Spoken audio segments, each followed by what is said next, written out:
Right now, at 301 Mission Street in San Francisco, a 58-story skyscraper is still tilting. 29 inches to the northwest, as measured at the roof. The city knows, the engineers know, and 419 families still live inside it. But here's what just changed.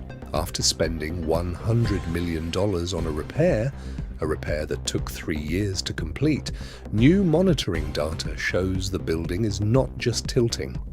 The foundation may now be bending downward in the center. Engineers call it dishing. The rest of us should call it what it is. A second problem inside the first problem that nobody told you about. Let's go back to the beginning, because this story starts with the most expensive mistake in San Francisco real estate history. In 2009, Millennium Tower was not a problem. It was the future.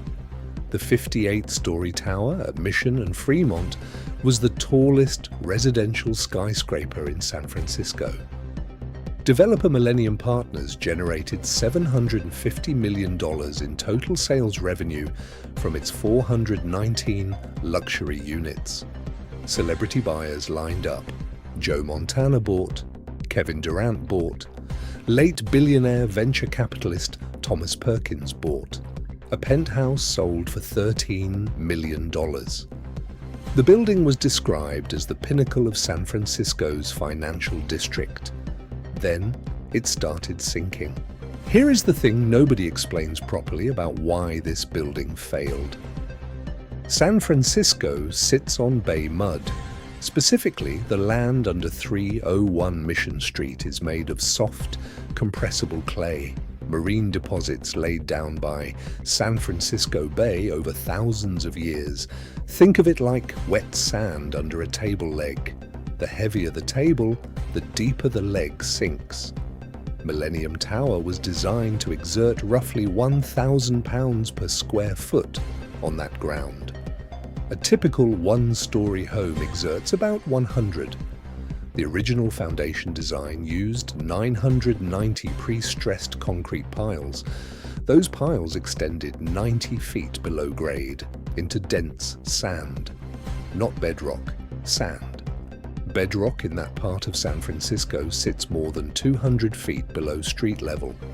The initial geotechnical report, the soil study done before construction, predicted the building would settle approximately 4 inches over its lifetime. It had already settled nearly 10 inches before construction was even finished in 2009. By 2016, it had sunk 14 inches, and it was tilting 14 inches to the northwest. By the time the public found out through a lawsuit, not through a disclosure, the building had sunk 18 inches total. 18 inches, that is the height of a standard toilet seat above the floor, applied to a 645-foot skyscraper. And the tilt? 29 inches as measured at the northwest corner of the roof. One resident on an upper floor documented it with a simple marble test. The marble didn't need to be pushed. It rolled on its own. That video went everywhere. Subscribe before we continue, because the monitoring data I'm about to show you from February 2024 is the part the San Francisco Chronicle ran for 2 days and then buried. Subscribers will also get the update when the 10-year monitoring report drops. Don't miss it. In 2018, after multiple lawsuits, including claims from homeowners against developer Millennium Partners, construction firm Webcor, and the Trans-Bay Joint Powers Authority, a $100 million settlement was negotiated to fix the foundation. The engineer of record for the repair was Ronald O. Hamburger, a consulting principal at Simpson, Gumpertz and Hager, one of the most respected structural engineering firms in the country. His plan? Install new piles drilled down to bedrock, more than 220 feet below ground, and transfer a portion of the building's weight onto them. The process is called underpinning. In engineering terms, it's like putting a jack under a sinking car. Work began in late 2020. In August 2021, Hamburger voluntarily halted the entire project because the repair was making the problem worse. The pile installation technique was causing additional settlement. The building sank an extra inch during the fix, an inch in a building that was already 18 inches down. The project was redesigned. The original plan called for 52 piles. The redesign reduced it to 18, each carrying 1 million pounds of force, each socketed more than 30 feet into bedrock. The revised fix was completed in September 2023. The Millennium Tower Homeowners Association declared success. Hamburger told the San Francisco Business Times no one had ever done this for a 60-story structure and 18 million pounds of load. The city's review team, the engineering design review team chaired by Stanford professor Gregory Dialine, confirmed the fix had arrested settlement. The northwest corner stopped sinking, but then the monitoring data came in, and the story got worse. The computer model that guided the repair, an elaborate simulation of how the building would behave after jacking weight onto the new piles, predicted up to 4 inches of tilt improvement within 6 months of completion. By February 2024, the monitoring data showed just 1 inch of tilt reversal, a quarter of what was predicted. But that's not the new problem. Here's the new problem. While the northwest corner stopped sinking because it's now anchored to bedrock, the rest of the building's foundation continues to settle. The center of the 10-foot thick mat foundation may now be sinking faster than the edges. Engineers call this dishing. Imagine holding a cookie by its edges. The middle sags. That's what may be happening to a 10-foot thick reinforced concrete foundation under a 645-foot skyscraper. Robert Pike, a geotechnical engineer and independent expert who reviewed the monitoring data, told NBC Bay Area's investigative team in February 2024 that the concern about dishing is not abstract. When a foundation dishes, Pike explained, the deformation triggers cracks underneath the mat. Those cracks allow water intrusion. Water reaches the steel reinforcement. Rusted steel expands, and that expansion causes more concrete damage.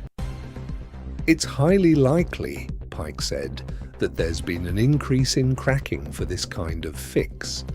That should have been obvious. That there was a possibility of further increasing cracking and water intrusion into the foundation. He also pointed to a specific structural element that nobody had fully accounted for: a 90-foot-high underground wall buried on the east side of the building's foundation. That wall was built to separate the Millennium Tower's foundation from an adjacent underground parking structure, and it may be preventing the building from tilting back. Quick pause, drop in the comments. Who do you think is more responsible here? Millennium Partners, the original developer, or the Trans-Bay Joint Powers Authority, the public agency whose construction next door accelerated the sinking? Because the second half of this video changes how you answer that. Stop here for a second, because this story is not just about a building that moved, it is about a chain of decisions. And each decision had a document, each document had a signature, and each signature belonged to someone. Decision 1. The original foundation design used piles ending in sand, not bedrock. That was not an accident discovered after the fact. That was the design. That was the engineering choice made before the concrete was poured, before the units were sold, before anyone moved in. That decision was made by the geotechnical team working for Millennium Partners during construction from 2005 to 2009. The initial soil report predicted 4 inches of settlement. 4 inches. That was the number the model gave them. That was the number the risk was built around. That was the number that made the project appear manageable. But the building settled 10 inches before it even opened. So, before the first resident had fully unpacked, before the tower became a symbol of luxury, before the lawsuits and headlines and engineering reports, the ground had already answered back. Decision 2. The Trans-Bay Joint Powers Authority, the public agency overseeing the adjacent transit centre construction, dewatered the soil surrounding the Millennium Tower site. That means water was removed from the ground near a building already sitting on deep, compressible soil. And according to internal communications obtained during litigation, there was a timeline of what the authority knew, when they knew it, and how the risks were discussed as construction moved forward. Homeowners' lawsuits against the TJPA are documented in San Francisco Superior Court. This is the part of the story where the private tower and the public project meet. One building was already sinking. Another project changed the conditions around it, and the people living inside the tower were left to watch the numbers move. Decision 3. When the repair was designed, the computer model predicted 4 inches of tilt correction. That was the expectation. That was the promise embedded in the engineering logic of the fix. Ron Hamburger, the engineer of record from Simpson, Gumpertz and Hager, later acknowledged in public statements that the actual improvement was at a slightly lower rate than modeling predicted because of unexpected soil response. That phrase matters. Unexpected soil response. Because this entire story began with a model of how the soil would behave. The original model underestimated settlement. The repair model overestimated correction. And between those two models sits a 58-story building full of people, money, contracts, and risk. Then came Harry Poulos, an international foundation expert, a tall building specialist. Someone brought into the conversation because this was no longer just a local real estate dispute. It had become a case study in what happens when tall buildings, soft soil, public infrastructure, and engineering assumptions collide. After reviewing the monitoring data, Poulos said publicly, "I fear the expectation of significant tilt correction has not been met."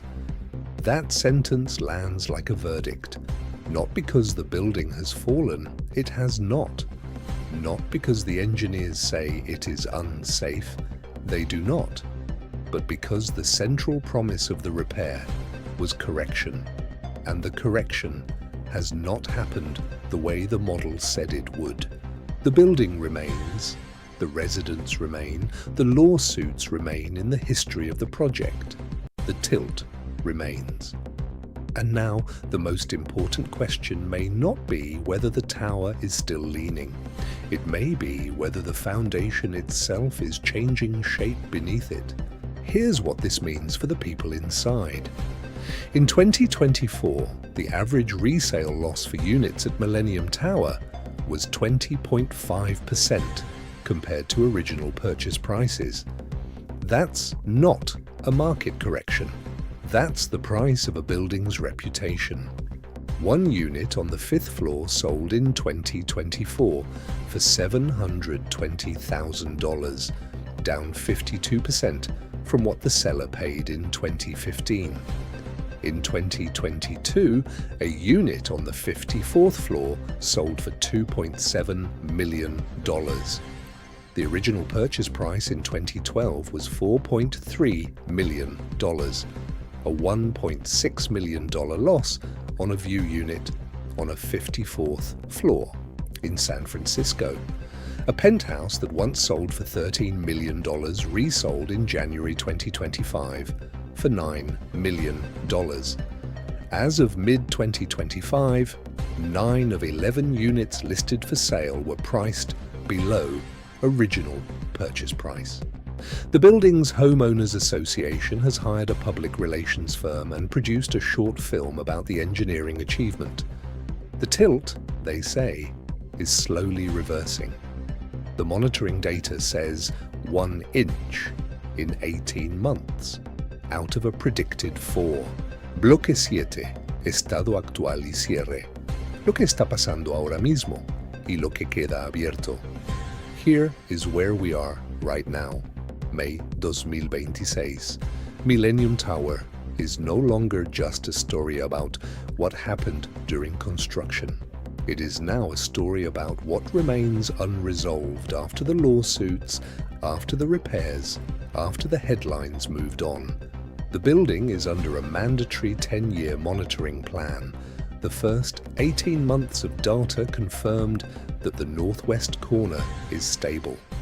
That is the good news, the part engineers wanted to see, the part that suggests the perimeter pile upgrade is doing what it was designed to do.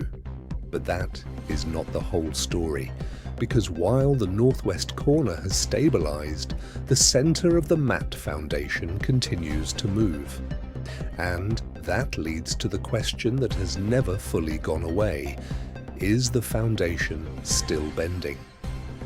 Engineers call it dishing, when the center of a foundation settles differently than the edges, creating a kind of shallow bowl effect beneath the building.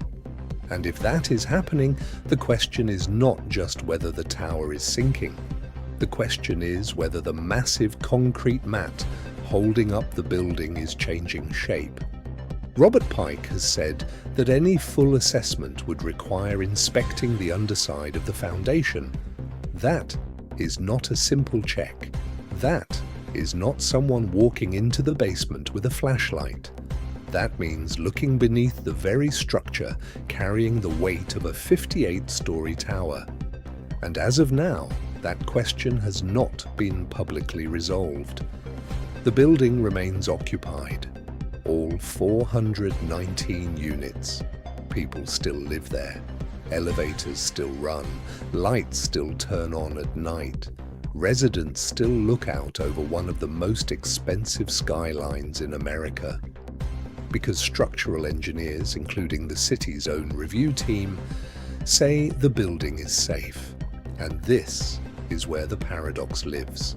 Millennium Tower was one of the most expensive residential addresses in San Francisco. It was marketed as luxury, exclusivity, engineering confidence, and permanence. But it was also built on compressible bay mud, with a foundation that did not reach bedrock, next to a massive public construction project that made the movement worse, and with unanswered questions still sitting beneath the slab. Both things are true. It can be occupied and still carry a warning. It can be declared safe and still be monitored for years. It can be repaired and still not be fully restored to what buyers believed they were purchasing. That is what makes Millennium Tower so important, because the story does not end with a fix. It ends with a file, a monitoring plan, a foundation still being watched, and a city full of buildings approved through systems most buyers never question. Somewhere in San Francisco right now, a real estate agent is showing a unit in another tower. The lobby looks perfect. The views are beautiful. The brochure talks about amenities, finishes, location, and lifestyle. But beneath that building may be the same kind of soil, the same permit process, the same engineering assumptions, the same question nobody asks during the tour. What is this building really standing on? And that is the question Millennium Tower leaves behind. Not just whether one tower sank, but how many other buildings were approved before anyone thought to look closely enough. The permits are public, the soil reports are filed, the engineering decisions are documented. The question is whether anyone is reading them before the next buyer signs. CTA 3 de 13 segundos. If this changed how you think about San Francisco's towers, share it. because there's probably someone in your network who lives in a high-rise or is about to sign a contract on one. They deserve to know these questions exist before they do. Subscribe, because next week we're looking at a building in this same city where the approval documents were signed through the same process. And the paper trail on that one is even harder to ignore.